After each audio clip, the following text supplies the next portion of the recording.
자, 수업 시작해 볼까요?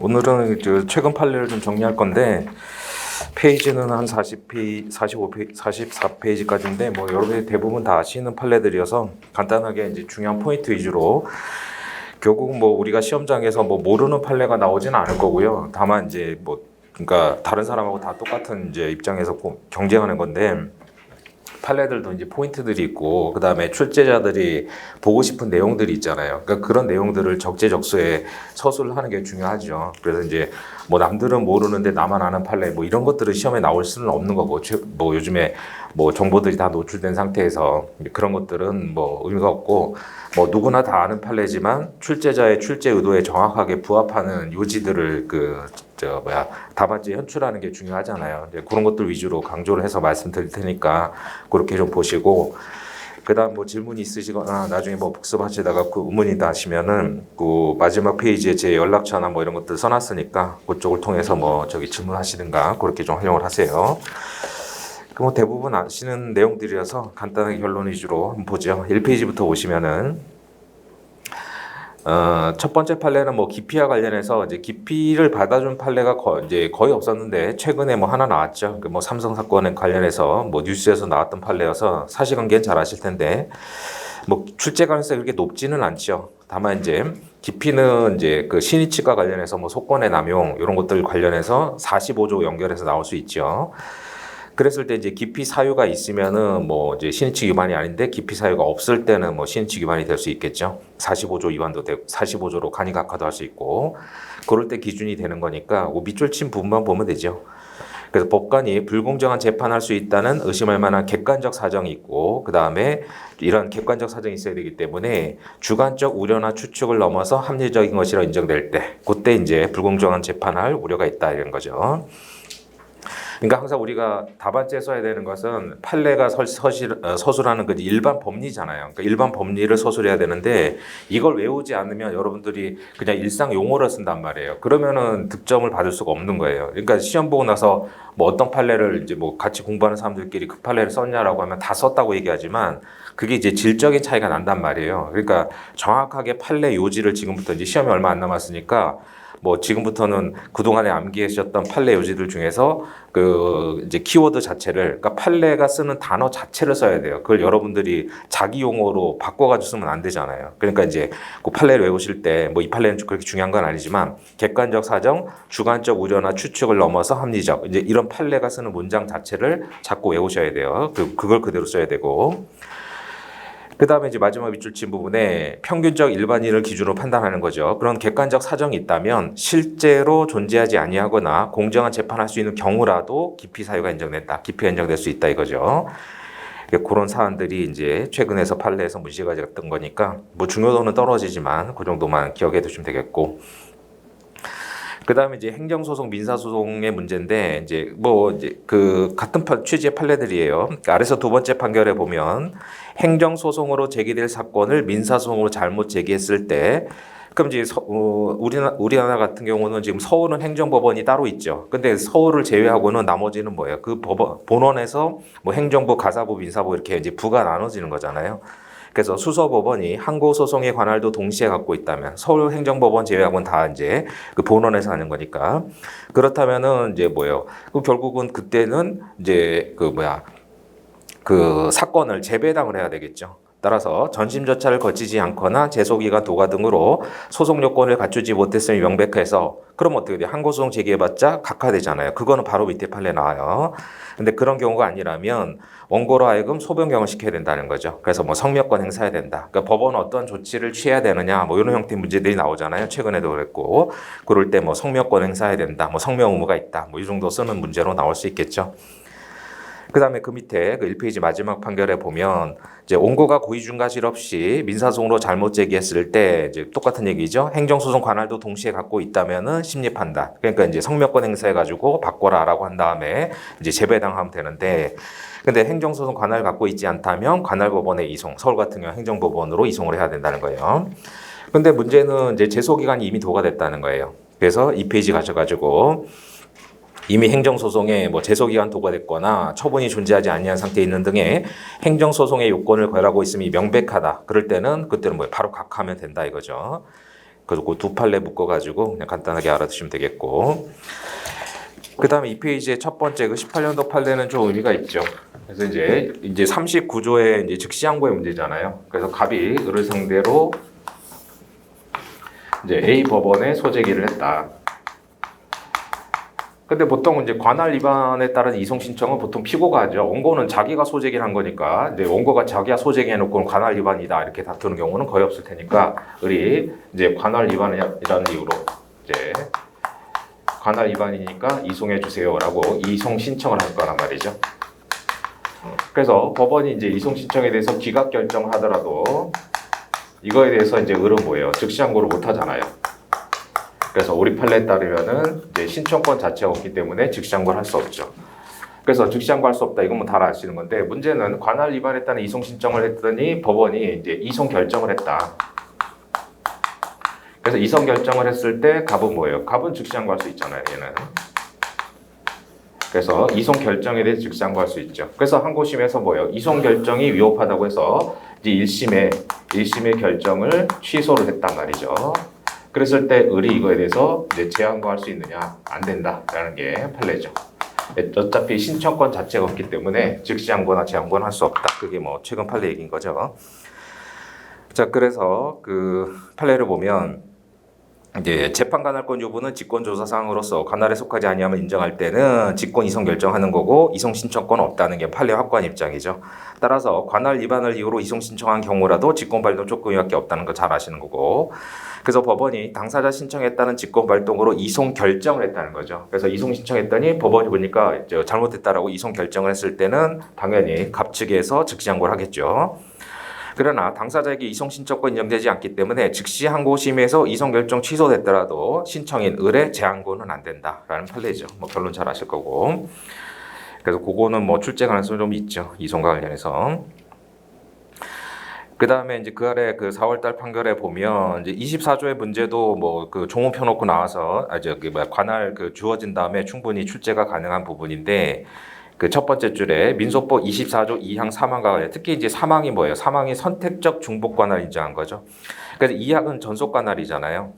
그래서 특허권 등의 지식재산권에 관한 소를 제기할 때는 이제 2조 23조 규정에 따른 소재지 관할 법원에 고등법원이 있는 곳은 지방법원이고 서울은 중앙이잖아요. 그게 이제 전속 관할인데 2항은 전속 관할이죠. 근데 네 번째 줄 전섭 관할로 하되 그래서 예를 들어서 뭐 대전지방법원이 됐다. 그래도 서울 중앙에 이제 판사들이 제일 많으니까 네 번째 줄 뒤에 서울 중앙에서도 소를 제기할 수 있다. 그게 사망이죠. 그래서 그걸 뭐라고 해요? 선택적 중복 관할 이렇게 얘기하죠. 사망이. 그래서 그 관할 찾는 문제로 뭐 충분히 출제 가능한 부분이니까 알아두시고 그다음 뭐 마지막 밑줄 친 부분에 취지 정도만 간단하게 쓰면 되겠죠. 나올 때 특허권 등에 대한 지식재산권에 관한 소의 관할에 대해서 둔 이유는 이것도 마찬가지예요. 전문적 지식 기술 뭐 좋은 얘기 다 쓰면 되는 건데 이런 것들을 이제 외워뒀다가 이제 24조 문제가 나오면 이제 취지 같은 거 간단하게 언급하면 되겠죠. 그러니까 전문적 지식 기술 그 다음에 거래줄 전문 재판부의 사건을 집중시킨다는 거예요. 그래서 마지막 줄 적정한 보호에 이바지할 수 있다 이런 것들. 그러니까 전문 재판부의 사건을 집중시킨다 이런 단어 자체를 기억해두지 않으면 뭐 내가 말을 만들어 쓰잖아요. 그럼 만드는데 시간 걸리고 그 다음에 채점하신 분들 읽었을 때 그게 판례 요지가 아니잖아요. 그렇게 되면 이제 득점을 받을 수가 없단 말이죠. 그러니까 나는 썼다고 생각하는데 채점자들이 볼 때는 안 쓴 거하고 똑같으니까 그 얘기를 좀 알아두시고. 그다음 그 아래 판례부터 이제 국제재판 관할의 문제인데 국제재판 관할도 뭐 출제가 된 지 좀 오래됐죠. 다시 나올 수 있고 그다음 아시다시피 국제사법 개정돼서 뭐 또 공교롭게 오늘부터 시행이잖아요. 그래서 오늘부터 이제 국제사법 개정됐는데 뭐 용어 문장만 좀 바뀌었을 뿐 뭐 실질적으로 바뀐 건 없는 거잖아요. 그러니까 우리 시험과 관련해서는 결국 이제 국제사법 2조만 체크해 두면 되죠. 그래서 국제재판 관할의 문제가 나오면 뭐예요? 기존 학설 3가지를 쓰고 그 다음에 이제 판례를 쓴 다음에 그 다음에 이제 지금은 이제 국제사법 2조로 가는 거잖아요. 그래서 국제사법 2조로 가셔가지고 이제 그 실질적 관련성의 문제를 가지고 따지는 거죠. 그러니까 이제 국제사법 2조가 이제 기존의 학설들 중에 무엇을 입법을 한 거냐, 그거는 뭐 다 종합적으로 고려한 거기 때문에 뭐 어떤 특별한 학설에 따라서 규정을 했다라든가 또는 뭐 국제사법 신설된 이후의 판례가 어떤 입장인지 그런 것들을 획일적으로 얘기할 수는 없어요. 그건 뭐 모든 사정들을 모든 기존의 학설들을 다 종합적으로 등도 고려해서 판례가 판시한 거기 때문에 판례가 뭐 특별하게 어떤 학설이다라고 이제 구체적으로 얘기하지 않는 한, 뭐 학자들은 다 자기가 주장하는 견해에 따라서 얘기를 하잖아요. 판례가 이제 내가 주장하는 이런 견해에 따라서 판시하고 있다라고 하기 때문에 그게 어떤 견해를 취했는지가 중요한 게 아니라 결국 이제 실질적 관련성이 있느냐 이걸 따지는 게 중요하잖아요. 그래서 그 사안 포섭하는 게 중요하지.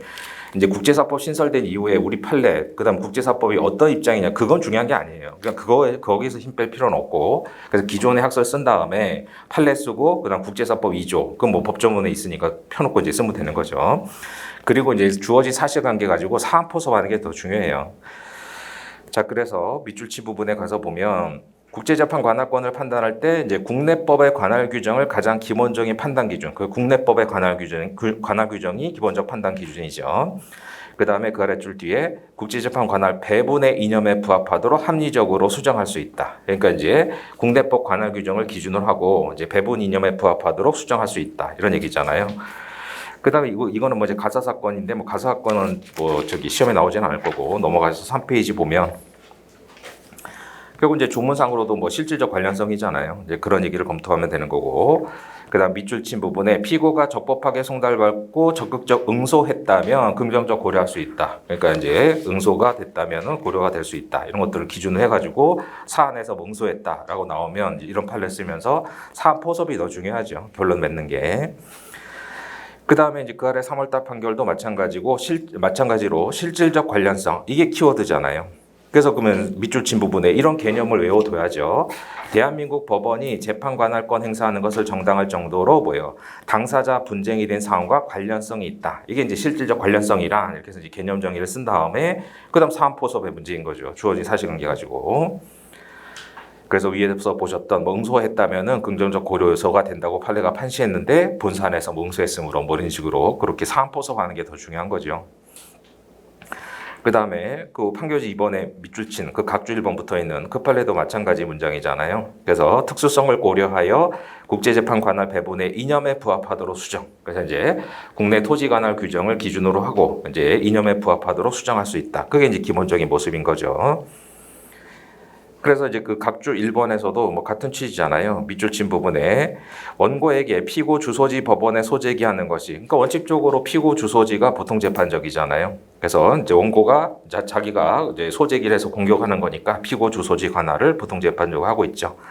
그래서 그 각주에서 국제재판 관할도 마찬가지다. 그래서 이제 국내법 토지 관할 규정을 기본으로 한다고 그랬잖아요. 따라서 피고 주소지가 중요한 고려 요소가 된다. 이런 이제 일반 논들을 좀 알아두시고, 그다음 4페이지 가셔가지고요.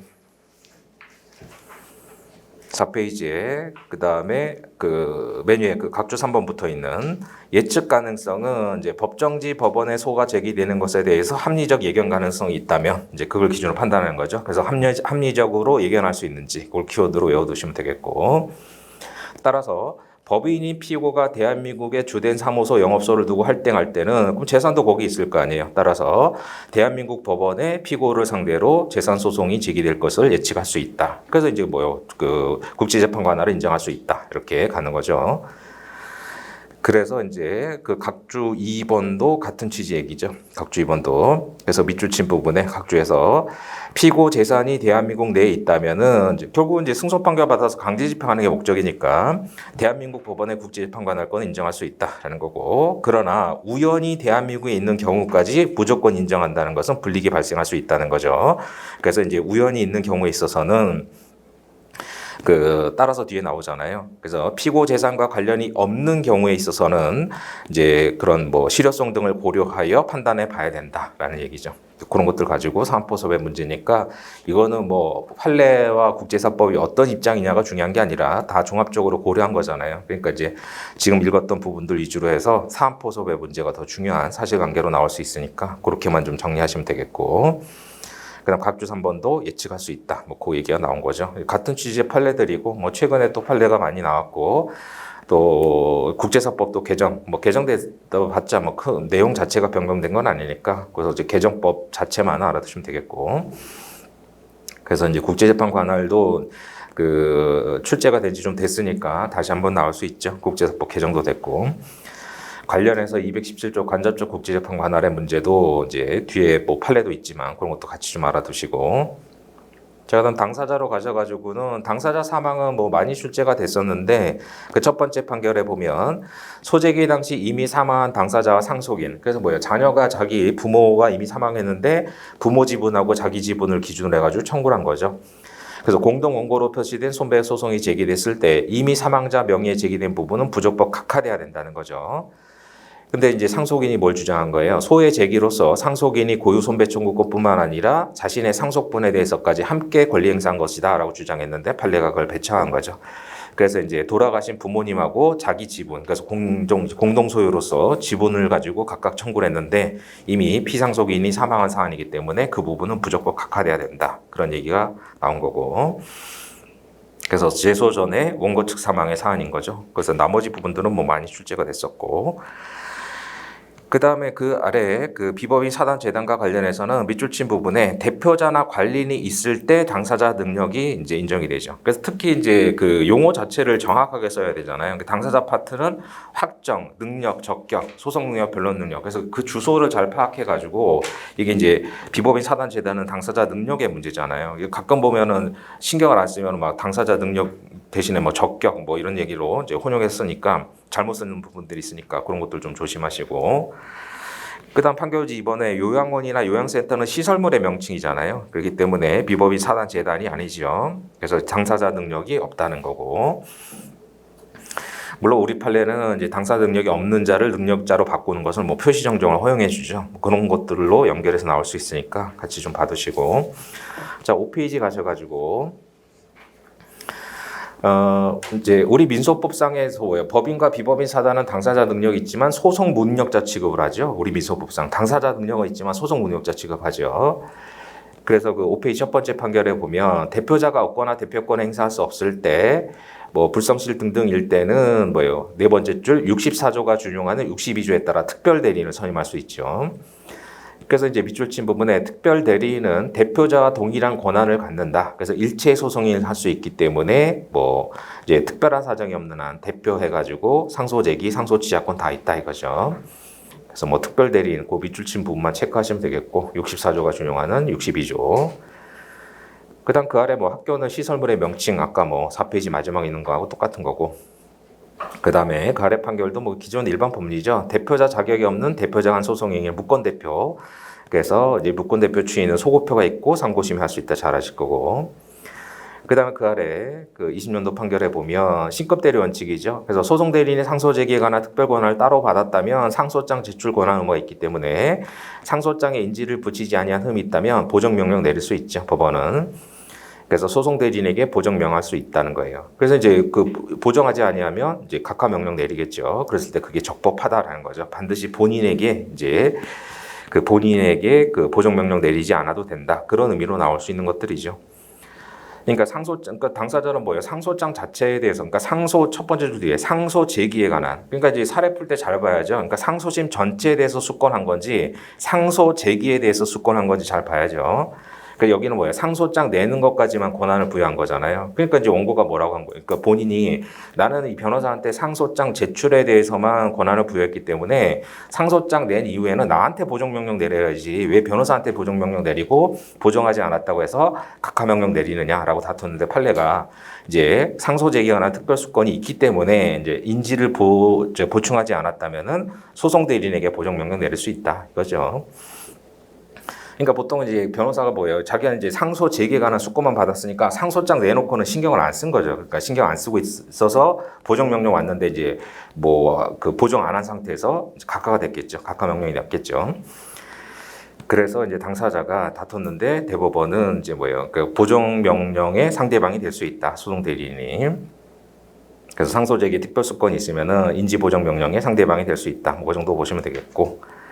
그 다음 맨 밑에 판결에 내려가셔가지고 그러니까 소송 요건은 변종시까지 구비가 돼야 되죠. 따라서 밑줄 친 부분에 종중 또는 종중 유사의 비법인 사단으로서의 실체를 갖추고 당사자 능력은 변종시를 기준으로 변종시까지 구비가 돼야 되죠. 근데 종중 및 종중 유사 단체는 이제 그 아래서 세 번째 줄에 뭐 이제 규약을 만들고 조직 체계를 갖춰야지만 성립하는 것이 아니라 이제 공동 재산 형성하고 사람을 중심으로 사회적 활동할 때는 단체로서의 실체가 존재한다 이런 얘기죠. 그래서 종중도 뭐 자연 발생적이잖아요. 그래서 종중유사단체도 마찬가지로. 따라서 그 각주 4번이 사실관계인데 밑줄친 부분에 문중이 당사자 능력이 있는지는 변종시까지 구비돼야 되잖아요. 따라서 그 마지막 두 줄에 갑이 사망한 시점 내지는 본안에서 효력이 다퉈지는 문중의 총의 시점을 기준으로 하는 게 아니라는 거죠. 그래서 이제 사실심 변종시를 기준으로 구비되었는지를 판단한다 이렇게 되는 거고. 근데 이제 갑의 그 당시의 사망 전을 기준으로 해가지고 단체성 여부를 따지는 판단은 잘못됐다라고 본 거죠. 그래서 소송 요건이니까 뭐 변종시 기준으로 판단하면 된다 이렇게 보시면 되겠고. 그다음 6페이지 가셔가지고. 그러니까 이제 당사자 확정에서 이제 결국 이제 표시된 당사자하고 그다음 뭐예요? 당사자 확정의 법리에 따라서 확정된 당사자를 비교를 하죠. 그래서 뭐예요? 동일성이 있으면 이제 동일성이 있으면은 당연히 뭐 표시 정정으로 가고 표시 정정으로 가는 거죠. 그다음 동일성 없으면 뭐예요? 임의적 당사자 변경으로 가야 되겠죠. 임의적 당사자 변경으로 가서 이제 명문의 규정이 있는 경우. 그 다음에 명문 규정 없는 경우에는 인정 여부 뭐 이렇게 가는 거 아니에요. 그래서 이제 판결지 1번에 보면 당사자는 그러면 이제 일반론을 써야 되잖아요 항상. 그러니까 지금은 계속 이제 일반 법리들 여러분들이 답안지에 반드시 써야 되는 일반 법리를 판례 문장 뭐 학설 판례 마찬가지지만 그걸 자꾸 암기해가지고 정확하게 빨리 쓸 수 있도록 가야 돼요. 자, 당사자는 소장 기재된 표시 청구 내용 원인 사실 합리적 해석의 확정, 뭐 실질적 표시설이죠. 그래서 확정된 당사자와의 동일성이 인정되는 범위 내라면, 그래서 이제 확정된 당사자하고 표시된 당사자가 이제 동일성이 있다 이렇게 된다면 이제 표시 정정으로 가는 거죠. 그래서 항소심에서 된다는 거고. 자, 그래서 원고가 당사자를 정확하게 표시하지 못하고 능력이나 적격 없는 자를 당사자로 잘못 표시했다면 좀 전에 말씀드렸다시피 우리 판례는 무능력자를 능력자로 바꾸는 것도 표시 정정으로 보죠. 그 표시 정정을 받은 법원은 일단 뭐예요? 당사자 확정을 시켜야 되잖아요. 확정시킨 다음에 원고가 정정 신청한 표시가 확정된 당사자의 표시이고 동일성이 있다. 그러면은 이제 표시 정정으로 가는 거죠. 그 다음에 뭐 판결지 2번은 뭐 비법이 차단 뭐 그 얘기니까 그래서 그 밑줄에서 세 줄 올라가 보면은 비법인 사단 당사자 능력은 조금 전에 보셨죠? 사실심 변종시를 기준으로 판단하는 거고 그 다음에 뭐 직권조사 사항이다. 따라서 밑줄 친 부분에 비법인 사단이 원고가 됐을 때는 구체적인 주장 사실에 구속될 필요 없죠. 그래서 직권으로 당사자 능력을 판단하면 된다. 뭐 그런 일반 법리 다시 한번 확인하고 그 다음에 이제 대의 소송에서는 그 두 가지 그 6페이지 마지막에 있는 거하고 7페이지 첫 번째 판례를 비교를 해야죠. 그래서 이제 결국 이제 채무자의 권리 불행사 요건의 문제잖아요. 그래서 이제 갑이 이제 을을 대위해서 병을 상대로 이제 최대 소송을 제기한 거죠. 최대 소송. 그럼 이제 당사자 적격과 관련해서 채무자 을의 권리 불행사. 이제 권리 불행사가 요건인데 따라서 권리를 행사하면은 그게 부적법한 권리라고 하더라도 최대 소송은 당사자 적격 흥결로 각하가 되는데 이 권리 불행사와 관련해서 판례가 두 개가 있잖아요. 그래서 이제 그 6페이지 있는 16년도 판례는 뭐예요? 이거는 소취하를 한 사안이죠. 소취하. 그래서 을이 이제 소제기한 다음에 갑이 대의 소송 제기했는데 을이 병과 합의를 해가지고 서로 이제 화해 계약을 체결한 거죠. 화해해서 합의를 해가지고 소취하를 한 사안이고, 그 다음에 그 7페이지에 있는 18년도 판례는 뭐예요? 18년도 판례는 을이 이제 비법인 사단이었는데 사원총회 결의가 없어가지고 이제 소각하가 된 거죠. 소각하. 그래서 이제 사원총회 결의가 없어가지고. 이건 이제 밑부에서 봤죠. 사원총회 결의가 거쳐야 되는데 거치지 않아가지고 소각화된 사안이다. 그랬을 때 이거를 여기다 방점을 찍으면 안 된단 말이죠. 소취하냐 소각하냐를 가지고 따지는 게 아니라 뭐예요? 여기는 서로 합의를 했기 때문에 권리를 행사한 거고 여기는 상원청의 결의가 없었잖아요. 그러니까 권리 행사 안 한 거란 말이에요. 이거는. 그래서 이제 소취하다 소각하다 여기다 포인트를 써서 쓰시면은 안 돼요. 출제자 의도가 이걸 알고 있는지를 묻는 거기 때문에. 자, 그래서 저기 6페이지 맨 밑에 보면 그 마지막 윗줄친 부분에 김재준이 이제 칠판 그림에서 을이죠. 김재준은 피고와 다음 같은 내용에 합의를 했다 이거죠. 합의를 해가지고 소취하를 한 거잖아요. 그래서 7페이지 가셔가지고 저기 두 번째 밑줄친 부분에 김재준은 피고를 상대로 이 사건 반소를 제기한 다음에 피고와 상호 양보하여 민형사상 분쟁 종료하는, 그 상호 양보니까 화해잖아요. 종료하기로 하는 내용에 이 사건 합의를 함으로써, 그래서 이제 서로 합의를 했단 말이죠. 그러니까 권리를 행사한 거잖아요. 권리 행사한 거기 때문에 최대 소송 부적법 각하가 되는 거죠. 그래서 합의를 함으로써 피고에 대해서 말소 등기 청구권을 행사했다. 그래서 합의랑 행사 동감 쳐놓으시면 되겠고, 따라서 김재준 을이 이 사건 반소를 제기한 다음에 원고가 을을 대하여 피고를 상대로 이제 동일한 권리를 행사하며 제기한 소송은 당사자격의 흥결로서 부적법하다, 이렇게 된 거죠. 그러니까 소취하가 포인트가 아니라 합의를 했다, 이게 포인트가 되는 거죠. 그러니까 이제 우리가 채권자 대입권 민법에서도 뭐 보셨다시피 채무자의 권리 불행사, 그럼 이제 반대로 권리를 행사하면, 채무자가 권리를 행사하면은 이제 당사자 적격이 없는데, 당사자 적격이 없잖아요. 근데 이 권리 행사라는 게 반드시 뭐 소송법상의 권리 행사를 말하는 건 아니죠. 실제법상 을과 병이 합의해가지고 하는 것도 다 권리 행사에 포함이 되잖아요. 그러니까 이 소치와 여기에 포인트가 있는 게 아니라 합의에 포인트가 있는 거죠. 그래서 부적법하다라는 거고, 그다음 관련해서 그 마지막 밑줄 친 부분도 의미가 있죠. 그러니까 상고심이 어떤 판단해야 되느냐. 그 어차피 각하될 거잖아요. 그래서 밑줄 친 부분에 대법원이 직접 재판하기에 충분함으로 자판. 그래서 상고심이 파기 자판하는 경우도 알아둬야죠. 그래서 파기 자판이 된다는 거 알아두시면 되겠고, 그래서 마지막 그 밑줄 친 부분 마지막 줄에 소를 각한다, 이렇게 된 거죠. 그 다음에 이제 그 아래 18년도 판결은 뭐예요? 이건 뭐 이제 소각하니까는 이게 아니라 뭐예요? 이제 상원총회 결의 자체가 없었잖아요. 을이 이제 비법인 사단이었는데 여기는 상원총회 결의 자체가 없었죠.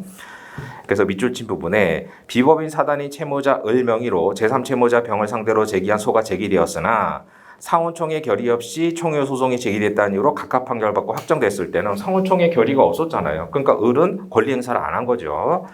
그래서 을이 스스로 제3채무자 병에 대한 권리를 행사한 것으로 볼 수 없다, 이거죠. 그러니까 각하의 포인트를 둘 게 아니라 상원총회 결의 자체가 없었다. 그러니까 권리를 행사 안 한 것이지 되지요. 그 다음 관련해서 각주 5번 민법 공부하셨을 때 보셨을 텐데, 그리고 결국은 최대 소송은 이제 그 비법인 사단을 대위하는 소송에 있어서는 상원총회 결의 자체가 필요가 없죠. 그래서 각주 5번 판례도 나오면 이제 같이 써주면 되겠죠. 자, 그래서 밑줄 친 부분에 비법인 사단이 총유재산 권리를 행사하지 아니하고 있어서 채권자가 최대권에 기하여 총유재산 권리를 대행사할 때는 상원총회 결의 등의 내부적 의사결정 절차를 거칠 필요가 없죠. 그러니까 이제 거칠 필요 자체도 없고, 그 다음에 권리 행사 안 한 것이기 때문에 대의 소송은 적법하다, 이렇게 가는 거고. 그래서 그 관련 판례도 같이 좀 알아두시면 되겠고. 그래서 이제 두 판례를 비교해서 출제가 되면 출제자가 보고 싶은 게 취하냐 각하냐 이게 아니라 이제 요 합의하고 상원총회 결의 이 얘기란 말이에요. 그러니까 그 실제법적 얘기로 이제 검토를 하셔가지고 쓰시고, 그러니까 뭐 획일적으로 뭐 소취하는 이제 행사한 거고 소각하는 행사 안 한 거고 이렇게 그 정리해 놓으면 안 되죠. 그 얘기를 좀 알아두시고, 그 두 판례 비교해서 좀 보시고. 그 다음에 그 15년도 판례부터 그 8페이지에 두 번째 19년도 판례까지 이게 또 중요한데, 이게 또 이제 기존의 내용과 관련해서 여러분들이 뭐 증명효 이거는 중요한 포인트가 아니에요. 결론은. 자, 갑이 을을 상대로 피보전 채권 있고, 을이 병한테 어떤 채권이 있어가지고, 갑이 이제 최대 소송을 제기한 거죠. 그러면 피보전 채권과 관련된 을의 이제 항변권. 그래서 을이 행사할 수 있는 항변권은 을만 행사할 수 있죠. 그래서 병은 어떻게 돼요? 병은 자기가 을에게 대항할 수 있는 사유만 가지고 갑에게 대항할 수 있을 뿐이지, 을이 행사할 수 있는, 즉 을이 행사할 수 있는 을의 뭐 항변권 등, 을의 이제 대항 사유라고 쓰죠. 그래서 피보전 채권과 관련된 을의 대항 사유는 을만 행사할 수 있잖아요. 병은 자기 것만 주장할 수 있죠. 을이 청구를 하든 을의 채권자가 대의 청구하든 병은 자기가 을에게 대항할 수 있는 사유로서만 대항할 수 있을 뿐이지, 채무자가 채권자에게 피보전 채권과 관련된 대항 사유는 그건 채무자만 행사할 수 있지 제3채무자는 행사를 못 하잖아요. 그래서 대항 사유 관련해서 그래서 7페이지 맨 밑에부터 보시면 그래서 이 판례가 중요한데 여러분들 그 출제를 해보면 뭐 증명력 이렇게 이제 좀 포인트에서 벗어나는 얘기를 자꾸 쓰시던데 그 7페이지 마지막 판례부터 보세요. 채권자가 대의소송을 제기했을 때 제3채무자는 채무자가 채권자에 대해 가지는 항변권, 형성권 등과 같이 포인트가 이거예요. 권리자에 의한 행사를 필요로 하는 사유. 그래서 행사를 필요로 하는 사유 거기 동그라미 쳐보시고 행사를 필요로 한 사유는 을만 행사할 수 있단 말이죠. 병은 못 하잖아요. 자기 권리가 아니니까. 그래서 행사를 필요로 하는 사유를 들어서 채권자의 채무되는 권리, 즉 피보전 권리가 인정되는지를 다툴 수는 없다는 거예요. 그건 을의 고유한 권리지 병의 권리가 아니잖아요. 그런데 채권자 채무자의 권리 발생 원인이 된 법률 행위가 무효 동감쳐서 두시고 무효라든가 권리가 변제 등으로 소멸, 그래서 무효랑 소멸 동감 쳐보시고 그래서 을이 이미 변제를 해서 소멸됐다 이거예요. 그건 뭐예요? 본안전 항변이 된다는 거죠. 등의 사실을 주장해서 채권자 채무자의 권리, 즉 피보전 권리가 인정된지 여부를 다투는 것은 가능하고 이건 뭐예요? 피보전 없으니까 각하시켜달라는 그건 뭐가 돼요? 본안전 항변이 되죠. 그래서 결론은 이제 을의 그 이제 행사를 필요로 하는 사유, 즉 이 피보전 채권을 소멸시키는 사유와 관련해서 행사가 필요한 사유는 이거는 병이 주장 못한단 말이죠. 을만 행사할 수 있죠. 그래서 뭐 취소권, 해제권, 뭐 형소권 등등은 을만 행사할 수 있지 병은 행사 못한단 말이에요. 그래서 행사가 필요한 사유는 병이 주장할 수 없다 이거예요. 그건 을만 행사할 수 있죠. 그러나 이미 그러니까 무효. 그래서 무효는 뭐예요? 특별하게 이제 무효 소송이 필요한 경우가 아니라 무효는 누구나 언제나 주장할 수 있죠. 그 다음에 이미 뭐예요? 을이 행사 등을 해가지고 또는 좀 전에 나온 것처럼 변제. 행사 변제 등으로 뭐예요? 소멸했다. 이건 뭐예요? 이거는 이제 본안전 항변이란 말이죠. 병이 주장할 수 있는 이게 포인트예요. 본안전 항변.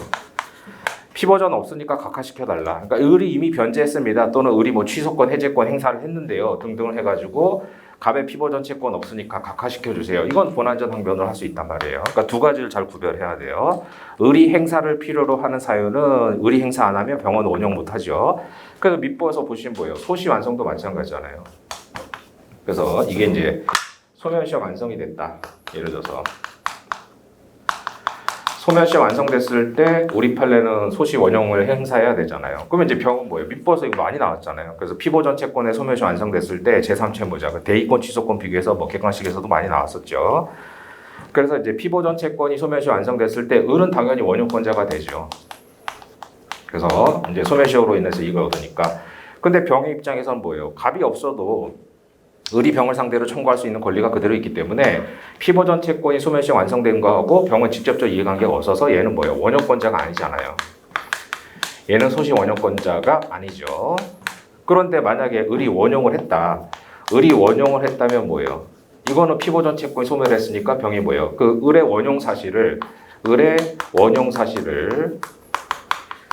인용을 할 수 있잖아요. 뭐 주장할 수 있죠. 그래서 판사님 을이 이제 피보전 채권의 소멸시효 완성됐다고 소멸시효 원용권 행사했는데요. 따라서 이것도 뭐예요? 본안전 항변이 된단 말이죠. 이거는. 그래서 뭐예요? 뭐 밑법에서 배우신 대로 뭐 현출된 이런 표현이 있었잖아요. 밑법 판례에서. 그래서 갑이 을을 상대로 피보전 이행소송 제기하고 대의소송을 병합해서 제기했을 때 병은 원효권자 아니죠. 근데 을이 나와가지고 원효권을 행사했단 말이죠. 그러니까 병이 판사님 우리 원효권 행사했으니까 대의소송 각하시켜주세요 라고 이건 할 수 있단 말이죠. 그래서 행사를 필요로 하는 사유는 병이 주장할 수 없다. 주장 원용할 수 없다. 그러나 이미 을이 행사를 했거나 또는 뭐예요? 당연 무효. 무효는 누구나 언제나 주장할 수 있잖아요. 이럴 때는 병의 주장은 그건 본안전 항변이다. 그 얘기죠. 그래서 마지막 두 줄에 이제 인정되는 여부를 다투는 것은 가능하고 이 경우 법원은 본안전 항변이니까 주장을 고려하여 채권자의 채무자의 권리, 즉 피보전 권리가 인정되는 여부에 대해서 직권으로 심리 판단해야 된다. 소송 요건이니까 직권조사 사항이죠. 그 얘기고. 그 다음에 그 밑에 8페이지 첫 번째 15년도 판례 보세요.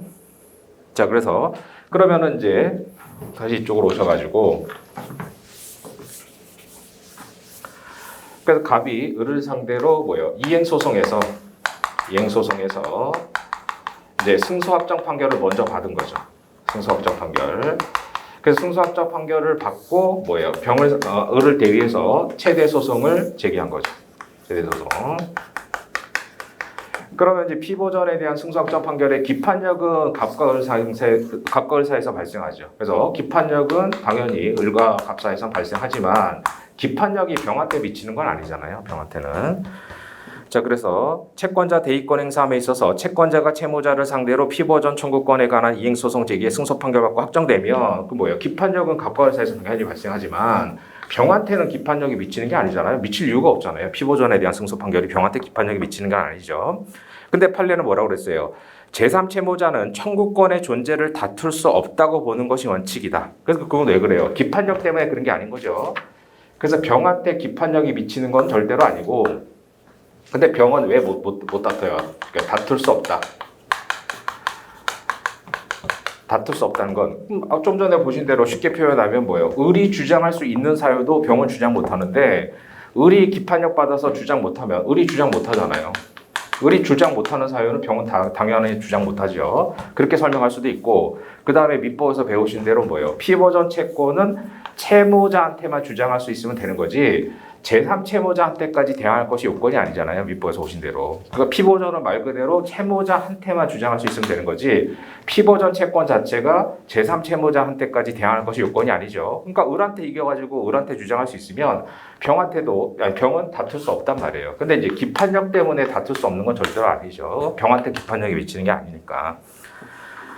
그런데 실체법적으로 이행소송이 승소확정 판결이 났지만 이 피보전 채권이 뭐예요? 실체법상 무효다. 그래서 실체법상 무효라고 하더라도 을은 못 다투죠. 을은 기판력 때문에 재심이나 준재심으로 깨지 않는 한 못 다투지만 병한테는 기판력이 안 미치니까 뭐예요? 갑이 을한테 승소 판결 받아서 확정이 됐지만 갑의 이 청구권 자체는 실체법상 무효인데요 라고 병은 뭐예요? 주장할 수 있다는 거죠. 그럼 이것도 뭐예요? 본화전 항변이란 말이에요. 그래서 밑줄 친 부분에 청구권 취득이 소송행위 하는 것을 주목적으로 이뤄진 경우로서 그래서 뭐예요? 그렇게 되면은 이제 신탁법 위반이잖아요. 그래서 강행 규정이 소송 신탁 금지 위반이 되는 거죠. 그래서 신탁법이 유출 제형되어서 무효일 때 실체법적으로 무효잖아요. 그러나 이제 을한테는 승소확정 판결이 났으니까 이게 소송법상 당연 무효는 아니니까 을이 다투려면 재심이나 준재심으로 깨야 되지만 병한테는 기판력이 미치는 것이 아니기 때문에 병은 뭐예요? 갑이 을한테 승소확정 판결을 받았지만 쟤네들이 서로 통모해가지고 이제 신탁법 위반한 건데요라고 하면서 갑의 을에 대한 피보전 채권은 실체법상 없습니다라고 하는 권한쟁 항변할 수 있다는 거죠. 그래서 무효인 경우에 제3채무자는 다툴 수 있다 이거예요. 그래서 그게 15년도 판례였다가 한참 있다가 이제 19년도 이 판례가 이제 명시적으로 이제 다시 한번 나와준 거죠. 자, 그래서 그 판례를 보시면. 채대권을 행사할 때 채권자가 채무자를 상대로 보전되는 청구권에 관한 이행소송을 제기해서 판결이 확정되었다면 특별한 사정이 없는 한 청구권 발생원이 되는 사실관계인가 제3채무자에 대한 관계에서도 증명되었다. 그래서 이게 증명효 이렇게 많이 말씀하시고 답안지에 쓰시던데 그건 안 중요해요. 그래서 증명효라는 게 중요한 판결 효력이 아니잖아요. 그러니까 증명되었다. 그래서 뭐 어쩌자는 거예요. 병은 다툴 수 있는데. 그래서 증명용 그게 포인트가 아니에요. 이 판례는. 그러나 청구권의 취득이 채권자 갑으로 하여금 채무자를 대신하여 소송행위. 그래서 뭐예요? 갑이 을을 대신해서 소송하려고 하니까 그냥 대의 소송하면 들통날 것 같으니까 어떻게 돼요? 내가 너한테 먼저 소재기할 테니까 너 그냥 가만히 있으면 내가 승소 판결 받고 이거 가지고 대의할게라고 갑과 을이 서로 통보한 거 아니에요. 그래서 갑으로 하여금 을을 대신해서 소송행위하는 것을 주목적으로 이뤄진 경우와 같이 강행법규 위반돼서 무효라고 할 수 있을 때는 확정 판결에도 불구하고 그러니까 피보전 자체가 강행법규 위반으로 무효라는 거죠. 소송법적으로는 유효라도 실체법적으로는 무효인 거잖아요. 그러니까 을한테는 기판력이 발생하지만 병한테는 기판력이 미치는 게 아니죠. 그래서 무효라고 볼 수 있는 경우에는 확정 판결에도 불구하고 제3채무자의 관계에 있어서는 피보전 권리가 존재하지 아니한다고 봐야 된다. 물론 이제 병이 본완전 항변하는 거죠. 이는 위 확정 판결, 그래서 갑의 을에 대한 확정 판결 또는 둘이 재소전 화해 등 할 수 있잖아요. 그 같은 효력이 있는 화해 조소 등이 재심이나 준재심으로 취소되지 않아서 갑과 을 사이에서는 무효라는 주장할 수 없더라도, 그러니까 을은 기판력 받잖아요. 그러니까 을은 기판력 받기 때문에 재심이나 준재심으로 깨지 않는 한 피보전이 무효다 이런 주장 못하지만 병한테는 기판력이 미치는 게 아니죠. 그리고 증명료라고 해봤자 그게 의미가 없잖아요. 그러니까 병은 뭐예요? 얘네들이 서로 통모해가지고 화해 조소받거나 또는 판결 받는 거니까. 소송법상 갑의 을에 대한 청구권 자체는 이제 소송법상 기판력이 있더라도 나한테 기판력이 미치는 건 아니고 갑의 을에 대한 피보전은 실제법상 무효인 거니까 갑은 피보전이 없어서 이제 각하시켜달라는 본완전 항변할 수 있다 이 얘기죠. 그래서 그게 중요한 거지 뭐 증명형은 크게 중요한 쟁점이 아니에요. 그래서 그 세 번째 줄에 증명되었다. 그게 뭐예요? 아까 얘기한 대로 피보전 자체는 제3 채무자한테까지 대항할 것이 요건이 아니기 때문에 채무자한테만 승소 판결 받으면 된단 말이죠. 그러나 기판력이 미치는 것은 아니기 때문에 을은 원칙적으로 피보전 존부 자체는 못 다투지만 아까 얘기한 대로 뭐예요? 이런 행사를 필요로 한 사유로는 못 다투지만 당연 무효이거나 이미 행사했을 때 다툴 수 있는데 뭐에 해당돼요? 당연 무효잖아요. 당연 무효. 강요법 위반으로. 그래서 본안전 항변이 되는 거예요. 그래서 그런 의미의 포인트니까 좀 잘 정리해 두시고 아주 중요한 얘기인데 이제 시험에 안 나왔으니까 대비를 좀 해두셔야 돼요. 그래서 그 15년도 판례까지 해서 예전에 그 사법연수원에서 중요하게 나왔던 쟁점이에요. 근데 이제 한참 뭐 조용하고 뭐 별로 얘기 없다가 19년도 판례가 다시 한번 나와준 거죠. 그래서 아주 출제 가능성 높은 판례고 대부분 이거 내보면 뭐 증명효 뭐 이것만 잔뜩 쓰시던데 그거는 중요한 얘기가 아니니까. 그래서 본안전 항변의 문제로 끌고 가셔서 세 판례 잘 연결해서 보시고 그 다음 그 밑에 판례를 보면 자 밑줄 친 부분에 피의자인 채무자 을이 실존 인물이 아니거나 사망한 사람인 경우 뭐예요? 역시 피보전 채권인 권리를 인정할 수 없는 경우죠. 따라서 당사자격이 없어서 부적법하다라는 거예요. 그래서 피의자 을이 이제 뭐 허무인이라든가 이미 사자다라고 하면은 갑의 을에 대한 피보전 채권이 없다는 거죠. 그래서 이제 그 정도만 알아두시면 되겠고. 그 다음에 채취로 가셔가지고 그 19년도 3월달 판결은 그 각주 6번 보시다시피 그 변호사 시험에서는 바로 이제 사례로 출제가 됐는데요. 그래서 이것도 이제 포인트가 뭐냐. 우리가 이제 객관적 병합에서 보면 형성소송하고 이행소송 원칙적으로 병합이 안 되잖아요. 근데 예외적으로 인정하는 게 이거죠. 그래서 채권자 취소소송. 그래서 채권자 취소 및 그에 따른 원상회복. 그래서 채권자 취소는 뭐 아시다시피 형성소송이고 그 다음 원상회복은 이행소송이죠.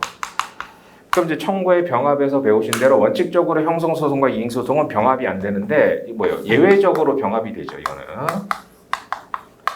그래서 병합 청구가 가능한데 이게 예외잖아요. 예외. 왜 그러냐면 우리 민법 만들면서 뭐예요? 입법자들이 병합서를 입법을 한 거잖아요. 민법에서 배우신 대로.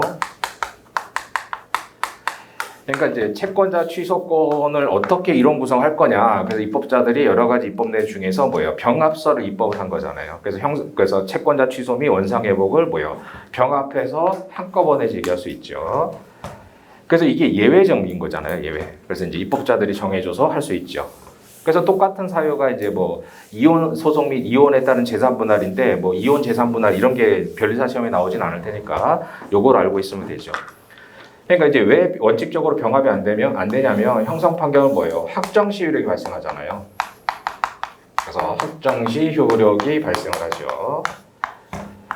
그래서 이제 형성 판결은 뭐예요? 민법 187조 물권변동이기 때문에 뭐 등기 없이도 바로 효력이 발생하는데 확정도 안 됐는데 효력이 발생하면 안 될 거 아니에요. 그렇기 때문에 확정시 효력이 발생하고 그다음 뭐예요? 확정시 효력이 발생해서 그다음에 확정됐을 때 이행 판결의 변제기 가 도래하죠. 변제기가 그때 도래하죠. 그래서 뭐예요? 이 이행 판결에다가 가집행 선고를 못 하잖아요. 그래서 가집행 선고를 할 수가 없죠. 그래서 가집행 선고도 뭐 집행 얘기라서 사례 문제 전면적으로 출제되기는 좀 어렵지만 뭐 이 정도만 알아두시면 되겠죠. 그래서 확정시 그러니까 상위 취소는 확정돼야지 효력이 발생하고 그때 원상회복의 이행기가 도래하기 때문에 가집행 선고 못 하고 그다음 뭐예요? 소척법을 붙일 수 없잖아요. 소척법은 악의적 채무자에 대한 벌칙 규정인데 이행기가 도래하지도 않았기 때문에 예를 들어서 1심 판결 나면서 소척법 붙이고 이럴 수가 없죠. 그래서 이제 원칙적으로 형성 판결에다 이행 판결을 이제 형성 소송에다 이행 소송을 병합 소송을 못 하는데 예외적으로 상위 취소는 이제 그 입법자들이 할 수 있도록 정해준 거죠. 그래서 그 얘기가 그래서 이제 되는 거고. 그래서 이 사안에서 뭐예요? 이 사안에서 예를 들어서 병이 이제 뭐 소위 등을 받았다. 근데 뭐 갑이 점유를 하고 있다 예를 들어서. 그래서 뭐예요? 병이 갑을 상대로 병이 원고가 된 거죠. 그래서 갑이 피고. 그래서 이제 병이 갑을 상대로 뭐예요? 소유권의 기한. 그래서 소유권의 기한 이제 청구를 한 거죠. 그랬더니 갑이 뭐예요? 반소로서 이거 뭐예요? 병이 소유권을 취득한 것이 사행이다라고 하면서 사행이 취소. 상해 취소. 그래서 을과 병한테 을이 병한테 넘어간 법률 관계가 있겠죠. 상해 취소하고 그다음 뭐예요? 원상회복으로서 이제 병용의 소이득 말소. 그래서 소이득 말소를 이제 병 앞에서 청구를 한 거죠. 청구. 그러니까 이제 뭐 반소 요건 검토하고 이런 것도 충분히 이제 사례 나올 수 있죠. 그래서 이제 반소가 적법한지를 검토하는 문제로 가고, 그 다음에 여기서 이제 문제가 뭐예요? 지금 그럼 결국은 이제 이게 본소, 그래서 본소가 되죠. 그러니까 본소 반소니까는 당연히 동일한 재판부에서 판단할 때 어떻게 돼요? 결국 이제 판사님 판단해보고 만약에 갑의 말이 맞다, 그래서 병의 소이등이 사행이다라고 하면 어떻게 돼요? 병의 청구를 기각하고 갑의 반소는 인용이 되고 이렇게 되겠죠. 반대로 이제 병의 소유권 취득이 적법하면은 병의 본소가 인용이 되고 반소가 이제 뭐 기각각하가 되고 이렇게 되겠죠. 그렇기 때문에 이게 모순되는 판단이 나오지 않아가지고 자 1심이든 뭐 항소심이든 판사님이 1심에서 1심 판사가 판단할 때는 판결을 선고해서 판결문 작성할 때까지는 아직 이게 확정이 안 된 거잖아요. 확정이 안 됐더라도 말소등기 청구 인용해 줄 수 있다 이거죠. 그래서 사행위 취소 인용하고 말소등기 청구 인용하고 본소는 기각하고 이런 판결을 내릴 수 있는 게, 왜냐? 결국 이제 이게 본소 완소가 동일 재판부에서 판단하기 때문에 모순되는 판단이 안 나오고 소송 경제 측면에서도 한꺼번에 판단해 주는 게 타당하다라는 거죠. 그러니까 이게 지금 1심 판결 판사님 판결문을 쓸 때까지는 이게 뭐예요? 확정이 아직 안 된 거잖아요. 확정이 안 됐더라도 1심 판결에서 이제 동시에 판단해 줄 수 있다. 이제 이게 포인트인 거예요. 그러니까 사례로 나오면은 이제 반소의 뭐 요건 검토하는 것도 쓰신 다음에 그 두 번째 목차로 이제 요 얘기를 써야 되겠죠. 그래서 8페이지 맨 밑에 보면 사행 취소동 형성 소송으로서 판결이 확정됨으로써 효력이 발생하나, 그래서 원칙적으로 이행 소송을 병합을 못 하는데 예외적으로 민법이 해준다고, 민법상 되는 거죠. 민법은 채권자가 상해 취소와 원상 회복을 법원에 청구할 수 있다고 규정함으로써, 그래서 입법자들이 해결해 줬잖아요. 사행위 취소 청구에는 취소 판결이 미약정 여기잖아요. 그래서 미약정 상태에서도 취소를 전제로 하는 원상 회복을 병합 제기할 수 있도록 예외적으로 허용이 되는 거예요. 따라서 원고병이 매매계약 등 법률행위에 기하여 소유권 취득을 전제로 피고를 상대로 청구를 할 때 피고는 원고 소유권 취득 원인이 된 법률행위가 사행위로 취소된다고 다투면서 동시에 반소로서 병의 소유권 취득 원인이 된 법률행위가 사행임을 이유로 사행위 취소와 원상회복으로서 원고의 말소등기 절차 이행을 구하는 것도 가능하다라는 거죠. 그래서 위와 같이 원고의 본소의 피고가 이제 등등의 반소를 제기했을 때 적법하게 제기, 그러니까 이제 사례 문제 했을 때는 이제 반소 제기가 적법한지에서 반소 요건 검토해야 되겠고, 사행위 취소 여부는 반소의 청구 원인과 동시에 본소 청구에 대한 방어 방법이죠. 그다음 본소 청구 인용의 선결 문제, 그러니까 소유권에 대한 어떤 청구했으니까 소유권이 선결적 법률 관계가 되죠. 따라서 법원이 반소가 이유 있다고 판단하여 사행위 취소 원상회복 명하는 판결을 선고할 때, 그럼 이제 판사님이 선고할 때까지 아직 확정이 안 된 거 아니에요. 판결이 선고되고 송달되고 최소한 14일이 지나야 확정이 되니까. 그래서 판결문 작성하고 선고하는 단계에서는 아직 확정이 안 됐잖아요. 그렇더라도 반소 청구에 대한 판결이 확정되지 않더라도 원고 소유권 취득이 원인인 법률행위가 취소가 됐다는 전제로 원고 본소 청구 심리 판단할 수 있다. 그래서 1심 판사가 판단할 수 있다는 거죠. 즉 반소 사행위 취소 판결의 확정을 기다리지 않고 반소 사행위 취소 판결을 이유로 원고 본소 청구 기각, 그러니까 판사님 보니까 갑의 말이 맞다, 그럼 뭐예요? 원고의 본소를 기각한다 이렇게 된 거죠. 그 다음 사행위 취소 말소 청구는 인용해주고, 그래서 이제 판례 태도에서 그 판례 결론을 쓰신 다음에 그 다음 마지막 그 밑줄 친 부분 뒤에 부분을 판례가 타당한 논거로 활용을 하시면 되죠. 그래서 본소 반소가 같은 절차에서 심리 판단되는 이상 불확실한 상황이 아니고 원고에게 부담을 지우는 것도 아니죠. 그래서 오히려 뭐 마지막 두 줄만 써도 되겠고, 이제 반소 소송의 심리를 무의로 만들지 않고 소송 명제가 도모가 되고 모순 주적을 피할 수 있기 때문에 판례가 타당하다. 뭐 이렇게 가면 되죠. 그러니까 뭐 예전 판례들은 뭐 그거 그냥 평석도 많고 학설이 대립되니까는 그거 가지고 이제 뭐 판례가 타당하다 이렇게 쓸 수 있겠지만, 최근 판례 같은 경우는 그냥 뭐 판례 태도 쓸 때 판례 결론을 쓰신 다음에 판례가 이렇게 논거를 되잖아요. 그런 것들 약간 변형해가지고 이런 의미에서 판례가 타당하다 이렇게 써도 상관없어요. 뭐 그런 것들 다 일반 법리니까. 그래서 이제 그 나오면 판례 태도에서 판례 결론 쓴 다음에 검토 및 사안 해결해서 그 마지막 두 줄에 나온 얘기로 이제 판례 입장에 따라서 모순적을 피할 수 있기 때문에 판례가 타당하다 이렇게 쓰신 다음에 따라서 본산에서 쪽을 이렇게 사포섭하는 형태로 간단하게 쓰면 돼요. 그래서 아주 중요한 판례니까 그 이제 판례 결론들은 뭐 많이 하실 텐데 이제 그 포인트가 뭐냐. 그래서 이제 결국 이제 사행위 취소라는 형성 판결이 확정되기 전에도 이제 사행위 취소가 인정된다는 전제하에서 판단할 수 있다. 이게 중요한 거죠. 그 얘기를 포인트를 좀 살려서 보시고. 그 다음에 그 아래 판례는 뭐 사실관계가 좀 복잡한데 그 포인트는 이제 제척기간이 도과되느냐 그거예요. 아시다시피 제척기간 상위 취소 소송은 이제 제척기간의 문제인데 뭐 출제 가능성이 높지는 않은데 뭐 최근 판례니까 그 사실관계만 알아두시면은 이제 갑이 상위 취소권자예요. 그래서 을이 병한테, 병이 정한테, 그러니까 이제 근데 정이 또 무한테 이렇게 신탁을 한 그런 사실관계예요.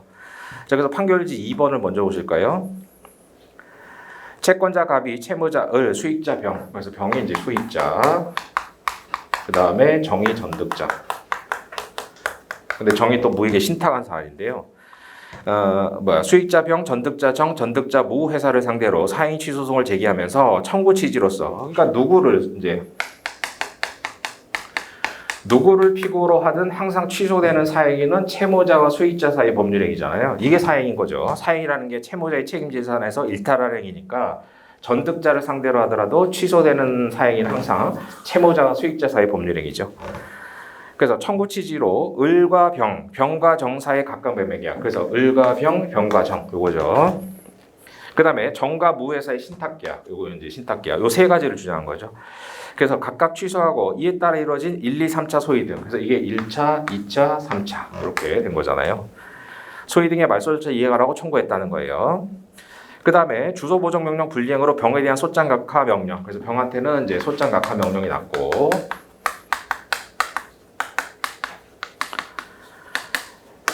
그래서 이제 병한테는 병권은 확정이 됐는데 1심에서 정과 무 회사에 대한 사행위 취소 청구 부분이 각하됐다는 거예요. 자, 청구 부분 각하. 이것도 답안지 쓸 때 조심하셔야 되는데 청구를 각하 이런 표현을 쓰시면 안 돼요. 청구를 각하한다 이건 말이 안 되죠. 그래서 소를 각하한다 이건데도 청구는 기각 아니면 인용이지 청구를 각하 이거는 절대로 쓰시면 안 되는 표현인데 틀린 표현이니까. 근데 청구 부분을 각하한다 이거는 돼요.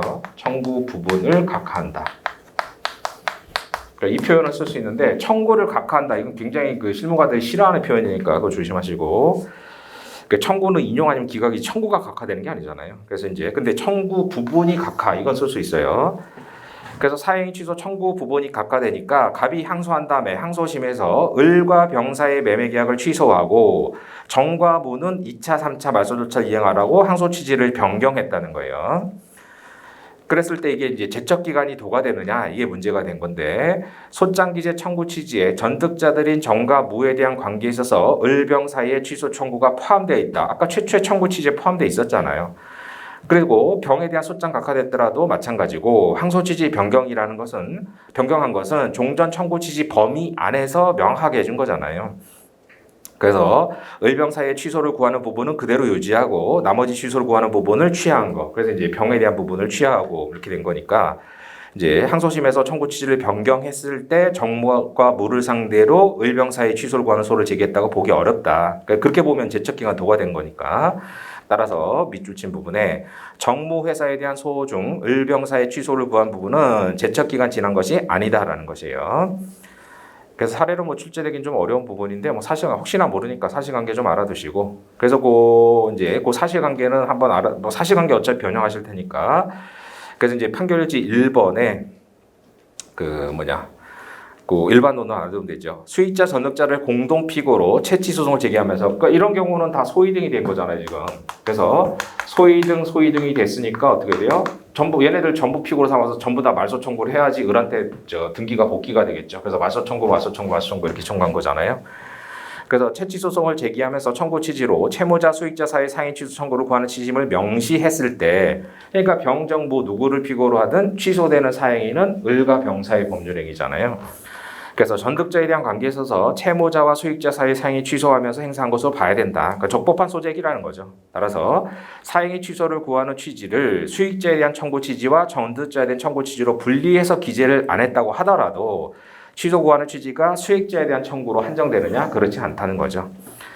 그래서 이제 청구 취지가 아까 보신 대로 판결지 이번에 두 번째 줄 나오잖아요. 이제 그런 형태로 나올 수 있으면 뭐 지척기간 도가 되느냐 뭐 이런 데 굳이 뭐 이제 사례로 낸다면 그런 정도로 나올 수 있을 테니까 좀 특이한 사실관계여서 그냥 그 정도 불이타 대비로 좀 알아두시고 결국 이제 제척기간 준수 효과는 유지가 된다.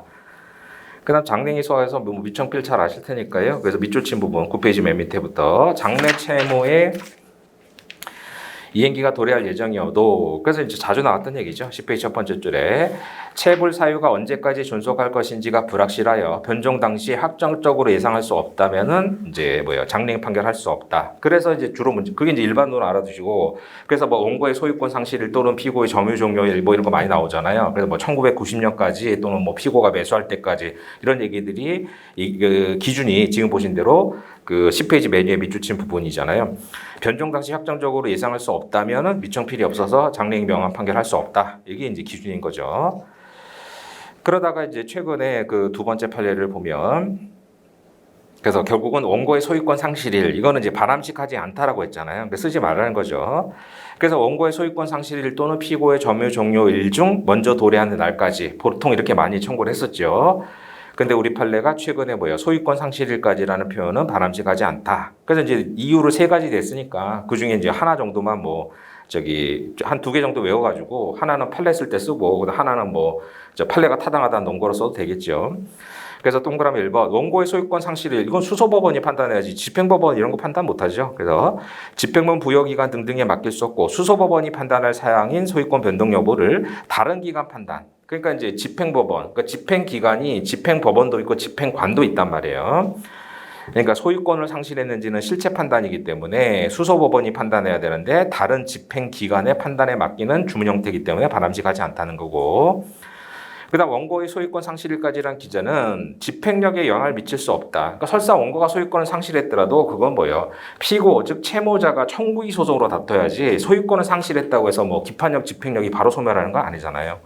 그래서 채무자인 피고가 청구이 소송으로 다퉈야죠. 판사님 이 사람 소유권 상실했는데요 라고 다퉈야 되기 때문에 설사 소유권 상실일까지라고 쓰더라도 집행력에 영향을 미칠 수 없다. 소유권 상실했다고 해서 집행력이 자동으로 소멸되는 건 아니기 때문에 그래요. 그래서 그런 논고들을 해서 하나는 판례 쓸 때 쓰시고 그다음 하나는 이제 이래서 판례가 타당하다. 그래서 이제 소유권 상실 여부는 이제 채무자가 청구이 소송으로 다퉈야 되는 것이지 소유권을 상실했다고 집행력이 즉시 소멸하는 건 아니다. 따라서 최근 판례가 타당하다. 이렇게 가면 되겠죠. 그래서 이제 소유권 상실일은 바람직하지 않고 그러나 점유 종료일 또는 그거는 가능하죠. 인도 완료일 같은 의미니까.